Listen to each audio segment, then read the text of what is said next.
ಮನೆಗೆ ಪುರೋಹಿತರು ಬರ್ತಾರೆ, ಮಂತ್ರಗಳನ್ನು ಹೇಳ್ತಾರೆ. ಹೇಳುವ ಮಂತ್ರಗಳೆಲ್ಲ ತ್ಯಾಗದ ಮಂತ್ರಗಳೇ.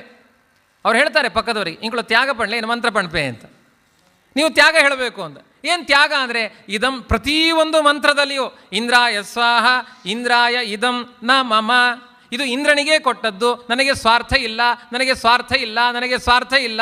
ಕೊನೆಗೊಂದು ಪಟ್ಟಿ ರೆಡಿ ಆಗಿರುತ್ತೆ, ಅದು ಬೇರೆ ವಿಷಯ. ಬೇಡ ಅಂದರೂ ಪುರೋಹಿತರು ಹೇಳೇ ಹೇಳ್ತಾರೆ, ನಿಮಗೆ ಇದೆಲ್ಲ ಆಗಲಿ ಅಂತ ಹೇಳ್ತಾರೆ, ಅದು ಬೇರೆ ವಿಷಯ. ತ್ಯಾಗ, ಇಂದ್ರಾಯ ಸ್ವಾಹ, ನಾನು ಗಳಿಸಿದ ಸಂಪತ್ತೆಲ್ಲ ಇದು ಇಂದ್ರನಿಗೆ, ಇದು ಚಂದ್ರನಿಗೆ, ಇದು ರುದ್ರನಿಗೆ, ಇದು ವಿಷ್ಣುವಿಗೆ, ಇದು ಬ್ರಹ್ಮನಿಗೆ. ಇದು ತ್ಯಾಗದ ಬುದ್ಧಿ. ಇದು ಭಾರತೀಯರ ಸಂಸ್ಕೃತಿ, ಇನ್ಯಾರಲ್ಲೂ ಇಲ್ಲ. ಈ ಥರ ತ್ಯಾಗದಿಂದ ನಿನ್ನ ದಯದಿಂದ ಬದುಕಿದವನು ಅಂತಾನೆ ಉದ್ಧವ. ಇವತ್ತು ನಮ್ಮ ಮಂತ್ರಗಳೆಲ್ಲ ಬೇರೆ ಆಗಿದೆ. ಇಂದ್ರಾಯ ಸ್ವಾಹ ಇಲ್ಲ, ಚಂದ್ರಾಯ ಸ್ವಾಹ ಇಲ್ಲ. ಪ್ರತಿಯೊಬ್ಬರು ಯಜಮಾನ ಹೇಳುವ ಮಂತ್ರಗಳು ಬೇರೆ, ಅನ್ನದಾನ ಕ್ರಮ ಬೇರೆ. ಪತ್ನಿ ಸ್ವಾಹ ಪತ್ನಿ ಇದಂ ನಮಮ, ಅವಳ ಹೆಸರಲ್ಲೊಂದಷ್ಟು ಆಸ್ತಿ. ಆಮೇಲೆ ಗೃಹಾಯ ಸ್ವಾಹ ಗೃಹ ಇದಂ ನಮಮ, ಪುತ್ರಾಯ ಸ್ವಾಹ ಪುತ್ರಾಯ